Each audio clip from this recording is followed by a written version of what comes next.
a surface flying training school in Medicine Hat, also known as SFTS 34.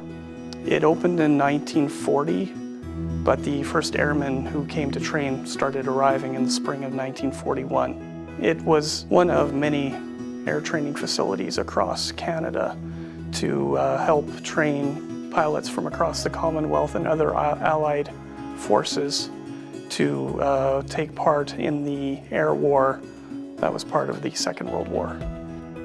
Flight Training School number 34 was part of a program called the British Commonwealth Air Training Program, and it was established early in the war to train pilots, navigators, gunners, radio operators, all of the trained personnel that were required for a modern Air Force.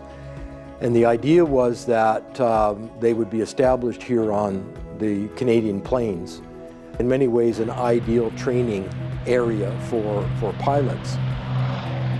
There were approximately 1,600 airmen who trained there. But above that, we also can't forget all the support staff, the military mechanics. So a lot of what training occurred here was the early level of training. Pilots who trained in Medicine Hat might go on to another school to learn the next level of flying. The stories about SFTS here in Medicine Hat revolve around how integrated the base was with the community.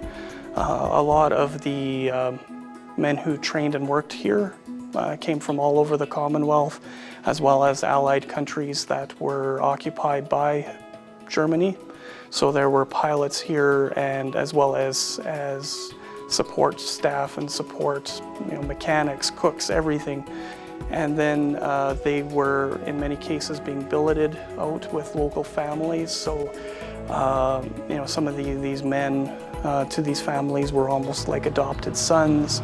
Training to be a pilot was a dangerous endeavor. I can't imagine how intensive it must have been and how exciting it would be. So I think while they were in Medicine Hat, they really enjoyed life. Arts and culture were a big part of life on the base. There were bands and theater groups that formed and put on a production for the community as well as for the people on the base. So it was very much a part of Medicine Hat life. But also there must have, for many of these men, been a sense of dread, because these men would have known that if they became active pilots in Western Europe, their chances of coming home were not great. Some pilots died during training. There were about a dozen men who died in accidents, in training accidents here, and many of them are buried in the Field of Honor at Hillside Cemetery. Coming up on Remembrance Day, remembering those who made the ultimate sacrifice both during the First and Second World Wars and in all of Canada's conflicts. It's why we remember. When I think about Remembrance Day, there's a certain sense of sadness. Men, or in many cases, what I think of as boys, as well as women, who volunteered to go do something nobody can really comprehend what they were going into. And they were going into it because they felt it was important.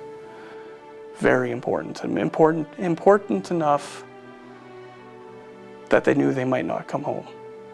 So there's a certain sadness about that.